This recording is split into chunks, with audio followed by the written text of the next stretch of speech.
नमस्कार। मेरा नाम है गौरव पाल। आप देख रहे हैं गौरव का चश्मा। मुंबई को महाराष्ट्र से अलग करने की साजिश रची जा रही है। यह साजिश देश का सबसे बड़ा उद्योगपति रच रहा है, ऐसे आरोप लग रहे हैं। जी हां, मुंबई जो कि महाराष्ट्र की आन बान और शान है, उसके खिलाफ एक बड़ी कॉन्स्पिरेसी हो रही है। इस बात का खुलासा हुआ है। इसके अलावा 300 पुलिस वाले खड़े देखते रहे और गिरा दी गई 50 साल पुरानी मजार।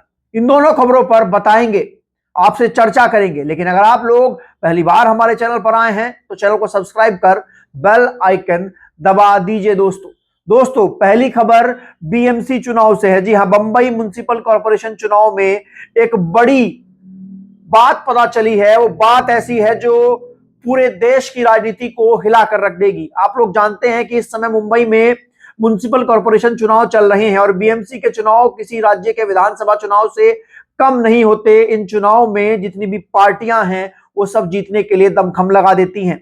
ऐसे में उद्धव ठाकरे जो कि शिवसेना यूबीटी और राज ठाकरे जिनकी पार्टी एमएनएस है, उन्होंने साथ में आकर एक बड़ा खुलासा किया है और मुंबई में तहलका मचा दिया है। दोस्तों, इतना बड़ा खुलासा उद्धव ठाकरे और राज ठाकरे ने किया जिसके बाद से जो मुंबई के मराठी लोग हैं वो शायद ही भाजपा को माफ कर पाए।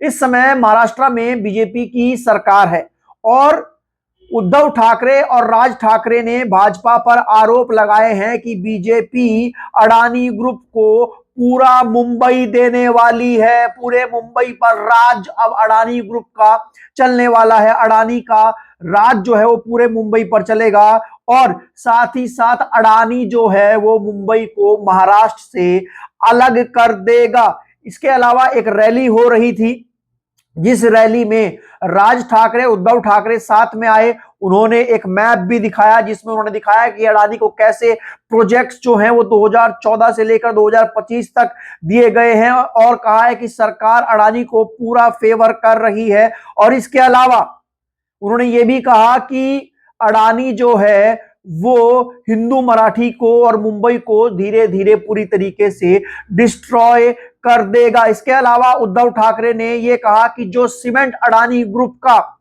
मुंबई के प्रोजेक्ट्स में इस्तेमाल किया जा रहा है, जो सरकार अडानी से सीमेंट खरीद कर इस्तेमाल कर रही है, वो घटिया क्वालिटी का है और वो पॉल्यूशन फैला रहा है। इसके अलावा कई बड़े आरोप जो थे वो उद्धव ठाकरे और राज ठाकरे ने लगाए। आरोप लगाए हैं उद्धव ठाकरे ने कि अडानी को सरकार सारे प्रोजेक्ट दे रही है।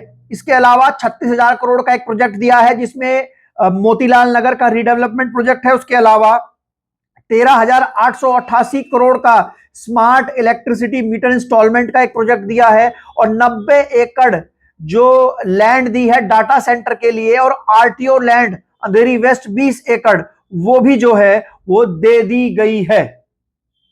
इसके अलावा राज ठाकरे ने यह कहा कि भाजपा जो है वो मुंबई में लैंड को कंट्रोल कर रही है। जो एयरपोर्ट है उसको नवी मुंबई शिफ्ट कर देगी और उसके बाद जो धारावी वाला क्षेत्र है उसको पूरी तरीके से बेच देगी और Vardhan port in near Gujarat so they can take control of Palghar district and part of Thane. Why are we stuck in caste and religion. ये बात राज ठाकरे ने कही है कि हम धर्म और जात में क्यों फंस रहे हैं, बीजेपी पूरे देश को बेच देना चाह रही है। जी हां दोस्तों, ये बीएमसी के चुनाव चल रहे हैं और बीएमसी के चुनाव में 15 जनवरी से बीएमसी के चुनाव शुरू होने वाले हैं और ऐसे में जो महाराष्ट्र के दोनों भाई हैं राज ठाकरे उद्धव ठाकरे दोनों साथ में आए हैं और भाजपा पर खुलकर हमला बोल रहे हैं। अडानी को मुंबई देने की बात कर रहे हैं और कह रहे हैं कि ये जो बीजेपी है ये मुंबई को महाराष्ट्र से अलग कर अडानी के जरिए गुजरात लॉबी में शिफ्ट कर देना चाहती है और जो जमीनें हैं मुंबई में वो सारी अडानी को दे देना चाहती है।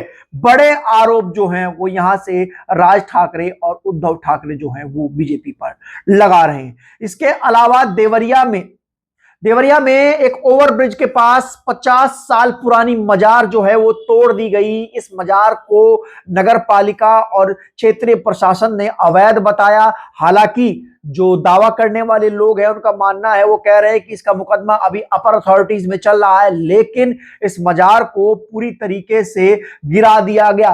300 पुलिसकर्मी जो थे वो वहां पर लगे हुए थे और उनके सामने इस मजार पर बुलडोजर चला दिया गया। अब्दुल शाह गनी की मजार थी, जिसको लेकर देवरिया में जो पॉलिटिकल लोग हैं वो उसका विरोध कर रहे हैं कि 50 साल पुरानी मजार है, इसको कैसे गिराया जा सकता है। और एसडीएम ने बताया कि ये जो लैंड था इसको पहले ही कृषि क्षेत्र में घोषित कर दिया गया था, लेकिन जो मजार की कमेटी के लोग थे वो कुछ दस्तावेज पेश नहीं कर पाए। ये विवाद 2019 में शुरू हुआ था और 2019 से लगातार इस विवाद को लेकर, इस मजार को लेकर सुनवाई चल रही थी, लेकिन अब इस मजार को गिराने का आदेश जो है वो स्थानीय प्रशासन ने दिया, जिसमें 50 साल पुराना ये मजार जो था वो गिरा दिया। बताया गया कि इसकी वजह से फ्लाईओवर के नीचे जाम लगा करता था। सपा के जो जिला अध्यक्ष हैं व्यास यादव, उन्होंने कहा है कि जमीन की वैधता क्या है, इसका निर्माण न्यायालय करेगा, लेकिन सबसे बड़ा सवाल यह है कि क्या पूरे देश में सिर्फ देवरिया में ही मजार सार्वजनिक भूमि पर स्थित है। जी हाँ, बड़ा सवाल व्यास यादव ने उठाया, क्या सिर्फ देवरिया में ही मजार जो है और धार्मिक स्थल जो है वो भूमि पर स्थित है, सार्वजनिक भूमि पर स्थित है, क्या और जगहों पर नहीं?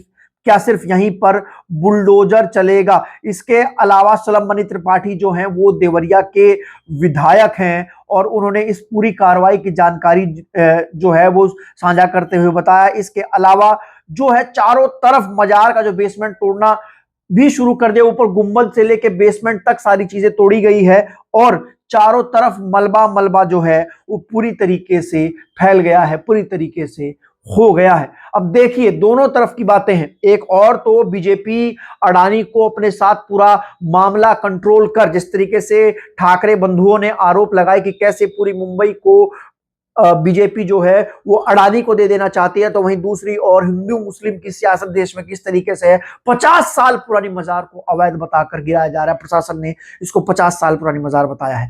अब आप इन दोनों खबर के बारे में क्या कहते हैं, आपकी क्या राय है? आप लोग कमेंट सेक्शन में लिखकर बता सकते हैं। तब तक के लिए चलते हैं, धन्यवाद, नमस्कार।